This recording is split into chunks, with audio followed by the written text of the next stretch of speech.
নমস্কার। অকথিত ইতিহাস @COB @ইতিহাস-COB YouTube চ্যানেলে আপনাদের সকলকে স্বাগত। বন্ধুরা, আমাদের প্রিয় জেলা কোচবিহার। এই জেলায় একসময় এক বিশাল সাম্রাজ্য ছিল। সেই সাম্রাজ্যের আজ একটি অত্যন্ত গুরুত্বপূর্ণ বিষয়ে আলোচনা করব। বন্ধুরা, আপনারা কি জানেন এই সাম্রাজ্য যে সম্রাটের নেতৃত্বে সর্বোচ্চ বিস্তৃতি লাভ করেছিল, সেই সম্রাট নির্বাচিত হয়েছিলেন লটারির মাধ্যমে? হ্যাঁ বন্ধুরা, অবাক হচ্ছেন তো? ঠিকই শুনেছেন। কোচবিহারের সবচেয়ে শক্তিশালী সম্রাট নির্বাচিত হয়েছিলেন লটারির মাধ্যমে। বন্ধুরা, এটাই সত্যি। হ্যাঁ বন্ধুরা, কোচবিহারের ইতিহাসের সেই গুরুত্বপূর্ণ বিষয়টি নিয়েই আজ আলোচনা করব। ভিডিওটি প্রথম থেকে শেষ পর্যন্ত দেখবেন। ভালো লাগলে কমেন্ট করে জানাবেন এবং শেয়ার করবেন। ভালো লাগলে লাইক দিয়ে এবং আমাদের চ্যানেলটি সাবস্ক্রাইব করে আমাদের পাশে থাকবেন। তাহলে দেরি না করে শুরু করা যাক আজকের আলোচনা। জানেন কি কোচবিহারের রাজা নির্ধারিত হয়েছিলেন লটারির মাধ্যমে?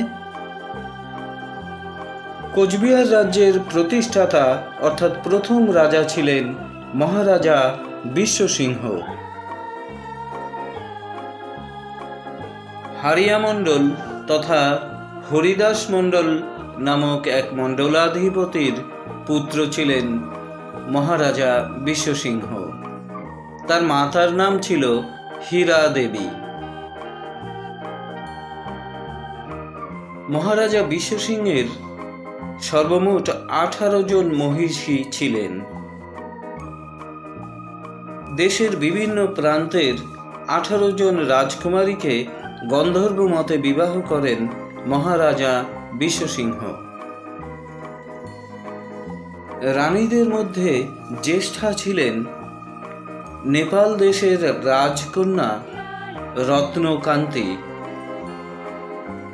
দ্বিতীয় রানী ছিলেন, তৃতীয় রানীর নাম ছিল হেমপ্রভা পদ্মাবতী ওরফে কুমুদিনী। তিনি গৌড় দেশের রাজকন্যা ছিলেন। কামরূপের কন্যা চন্দ্রকান্তি ছিলেন চতুর্থ রানী। কামরূপের আরও 2 জন রাজকন্যাকে বিবাহ করেন মহারাজ বিশ্বসিংহ। তাদের নাম হেমকান্তি এবং রতি। কাশ্মীরের রাজকন্যা তিলোত্তমাকে বিবাহ করেন আমাদের মহারাজা বিশ্বসিংহ।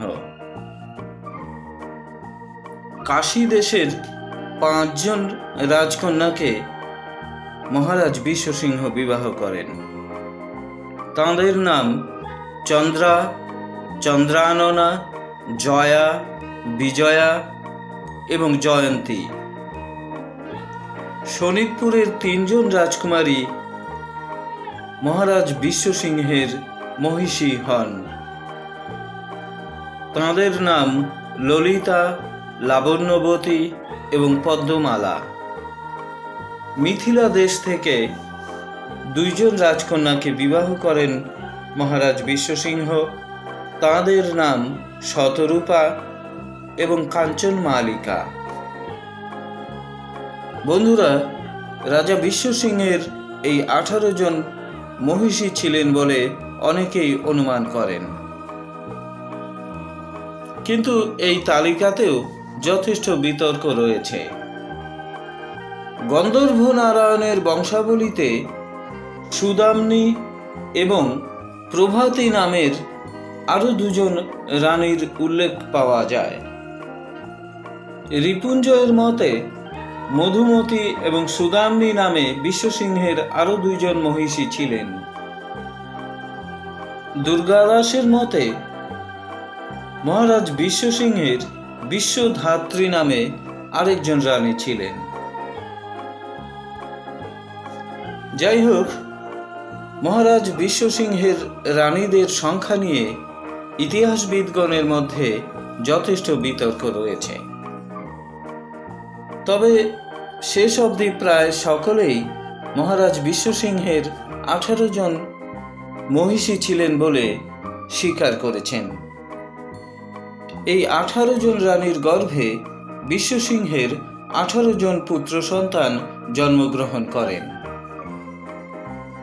18 জন রাজকুমারদের নাম যথাক্রমে নরসিংহ, মল্লদেব, যিনি পরবর্তীতে নরনারায়ণ নামে খ্যাত হয়েছিলেন, শুক্লধ্বজ ওরফে চিলারায়, গোসাই কমল ওরফে কমলনারায়ণ, ময়দান, রামচন্দ্র, সুরসিংহ, মানসিংহ, মেচা, বৃষকেতু, রামনারায়ণ, অনন্ত, দীপসিংহ, হেমধর, মেঘনারায়ণ, জগৎ, রূপচাঁদ এবং গোসাই সূর্য।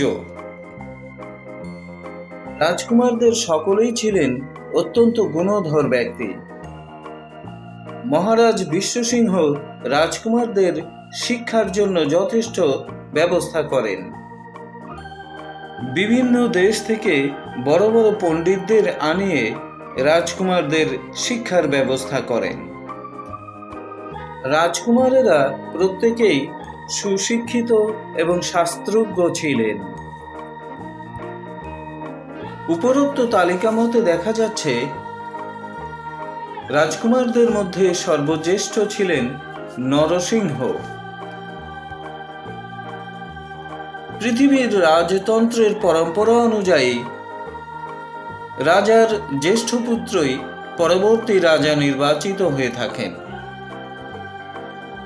সেই হিসেবে বিশ্বসিংহের জ্যেষ্ঠ পুত্র নরসিংহই কোচকামতার পরবর্তী রাজা হবার কথা। কিন্তু মহারাজ বিশ্বসিংহ পরবর্তী রাজা হিসেবে নাম ঘোষণা করবার সময় একটি বিশেষ পদ্ধতি অবলম্বন করলেন, যা পৃথিবীর ইতিহাসে বিরলতম ঘটনা বলে মনে করা হয়। পৃথিবীর ইতিহাসে এরকম নজির আর দেখা যায় না। সাধারণত জ্যেষ্ঠ রাজকুমারী পরবর্তীতে রাজা হবার জন্য যুবরাজ নির্বাচিত হয়ে থাকেন, কিন্তু মহারাজ বিশ্বসিংহ যুবরাজ ঘোষণা করবার সময় সেই পরম্পরা অনুসরণ করলেন না। মহারাজ বিশ্বসিংহ চেয়েছিলেন তার দ্বারা প্রতিষ্ঠিত কোচ কামতা একদিন বিশাল সাম্রাজ্যে পরিণত হবে। সেজন্য কোচ কামতার দরকার হবে একজন বিচক্ষণ রাজা এবং সুদক্ষ সেনানায়কের। মহারাজ বিশ্বসিংহ হয়তো তার জ্যেষ্ঠ পুত্র নরসিংহের প্রতি পরবর্তী রাজা হবার গুণ দেখতে পাননি, তাই তিনি সরাসরি নরসিংহকে যুবরাজ ঘোষণা করলেন না। তিনি একটি পদ্ধতি অবলম্বন করলেন, যার মাধ্যমে তিনি পরবর্তী যুবরাজ ঘোষণা করবেন। তিনি গুলিবাট করে অর্থাৎ লটারি খেলার মাধ্যমে রাজকুমারদের দায়িত্ব বন্টনের ব্যবস্থা করলেন। অত্যন্ত গোপনে 18টি পুঁটুলিতে 18টি ভিন্ন ভিন্ন দ্রব্য রাখলেন।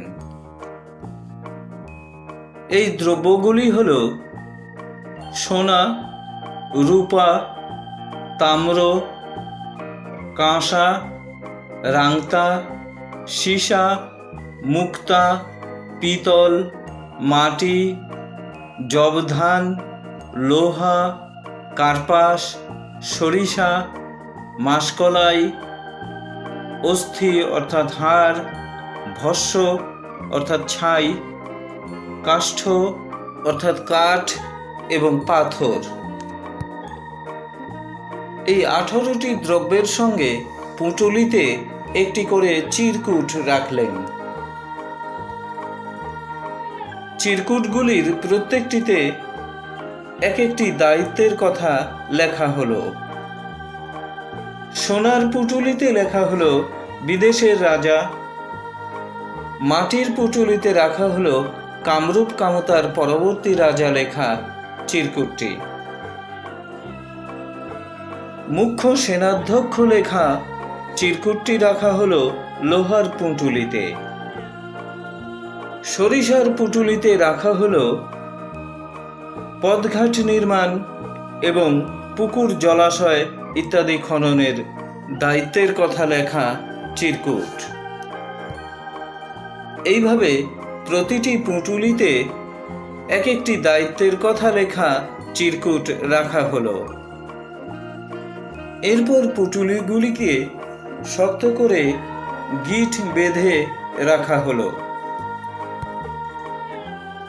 এরপর একটি দিন ধার্য করে সমস্ত সভাসদ এবং রাজ্যের বিশিষ্টজনদের সম্মুখে এই লটারি খেলার ব্যবস্থা করা হয়। বলা হলো, এক একজন রাজকুমার বড় থেকে ছোট হিসেবে পরপর এসে তাদের পছন্দের পুঁটুলিটি উত্তোলন করবেন এবং সেই পুঁটুলির ভেতরে যে চিরকুটটি রয়েছে সেই চিরকুটে যে দায়িত্বের কথা লেখা রয়েছে সেই দায়িত্বই তাঁকে পালন করতে হবে। নির্দিষ্ট দিনে সকলের সামনে এই খেলার আয়োজন করা হয় এবং রাজকুমারদের পরপর ডাকা হয় এবং রাজকুমারেরা প্রত্যেকেই নিজের নিজের পছন্দ মতন পুঁটুলি তুলে নেন। জ্যেষ্ঠ রাজকুমার নরসিংহ তুললেন সোনার পুঁটুলি। জ্যেষ্ঠ কুমার নরসিংহের পুঁটুলিতে যে চিরকুটটি রয়েছে তাতে লেখা রয়েছে বিদেশের রাজা, অর্থাৎ নরসিংহ হবেন বিদেশের রাজা, তিনি কোচ কামতার রাজা হতে পারবেন না। এরপর দ্বিতীয় রাজকুমার মল্লদেবের পালা। তিনি তুললেন মাটির পুঁটুলি। তার ভেতরের পুঁটুলিতে লেখা রয়েছে স্বদেশের রাজা, অর্থাৎ কোচ কামতার পরবর্তী রাজা তিনিই হবেন।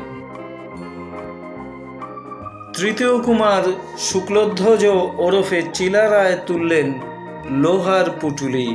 তাতে লেখা রয়েছে মুখ্য সেনাধ্যক্ষ, অর্থাৎ পরবর্তীতে মুখ্য সেনাধ্যক্ষের পদ সামলাবেন চিলারায় ওরফে শুক্লধ্বজ।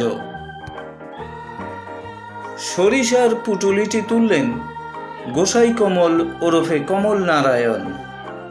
তিনি দায়িত্ব পেলেন পথঘাট নির্মাণ এবং পুকুর জলাশয় ইত্যাদি খননের। এইভাবে এক এক করে রাজকুমারগণ এসে নিজের নিজের পছন্দের পুঁটুলি উত্তোলন করলেন এবং তার ভেতরে চিরকুটে যে দায়িত্বের কথা লেখা রয়েছে সেই দায়িত্ব গ্রহণের জন্য প্রস্তুত হলেন। অর্থাৎ বিশ্বসিংহের পরবর্তী রাজা নির্বাচিত হলেন মল্লদেব ওরফে নরনারায়ণ এবং তার সঙ্গে সেনাধ্যক্ষের পদ সামলাবেন শুক্লধ্বজ ওরফে চিলারায়। পরবর্তীতে এই দুই ব্যক্তির যুগলবন্দিতে কোচবিহার তথা কামতা রাজ্য বিশাল সাম্রাজ্যে পরিণত হয়। সমগ্র উত্তর পূর্ব ভারত এই কোচ কামতার অধীনস্থ হয়। এইভাবেই সাম্রাজ্য বিস্তারের ক্ষেত্রে কোচ কামতার শ্রেষ্ঠ রাজা নরনারায়ণ একটি লটারি খেলার মাধ্যমে নির্বাচিত হয়েছিলেন। পৃথিবীর ইতিহাসে এটি একটি বিরলতম ঘটনা। কোনো সাম্রাজ্যের এইভাবে রাজা নির্বাচন পৃথিবীর ইতিহাসে আর কোথাও দেখা যায় না। দেখা যাচ্ছে এইভাবে রাজা নির্বাচন করে মহারাজা বিশ্বসিংহ বিচক্ষণতার পরিচয় দিয়েছিলেন। যদি রাজ পরম্পরাগতভাবে তিনি তার জ্যেষ্ঠ পুত্র নরসিংহকে পরবর্তী রাজা হিসেবে ঘোষণা করতেন, তাহলে কোচ কামতার সাম্রাজ্য এতদূর পর্যন্ত বিস্তৃত হতো কিনা বলা যায় না। বন্ধুরা, কোচবিহারের ইতিহাসের উষা লগ্নের এই সমস্ত কাহিনী নিয়ে লেখক অখিল ঘোষ শুক্লধ্বজ নামের একটি উপন্যাস লিখেছেন। শুক্লধ্বজ উপন্যাসটিতে কোচবিহার সাম্রাজ্যের সেই স্বর্ণযুগের কাহিনী বিধৃত আছে। কোচবিহারের ইতিহাসকে উপজীব্য করে সম্ভবত এটি প্রথম উপন্যাস। বন্ধুরা, অখিল ঘোষের লেখা শুক্লধ্বজ উপন্যাসটি আপনারা পড়ে দেখতে পারেন। আশা করি আপনাদের ভালো লাগবে। বন্ধুরা, আজ এ পর্যন্তই। কোচবিহারের অকথিত ইতিহাস নিয়ে আমরা পরবর্তী পর্বে আবার আপনাদের সামনে হাজির হব। অনেক অজানা তথ্য, অজানা ইতিহাস আপনাদের সঙ্গে শেয়ার করব। ততক্ষণ পর্যন্ত আপনারা সকলে ভালো থাকবেন, সুস্থ থাকবেন। বিদায় নেবার আগে একটি অনুরোধ, আপনাদের কেমন লাগলো তা দয়া করে আমাদের কমেন্ট বক্সে কমেন্ট করে জানাবেন। ভালো লাগলে লাইক, শেয়ার ইত্যাদি করবেন। আমাদের এই চ্যানেলটিকে সাবস্ক্রাইব করে আমাদের পাশে থাকবেন, আমাদের উৎসাহ বৃদ্ধি করবেন, এই আশা রাখছি। ধন্যবাদ।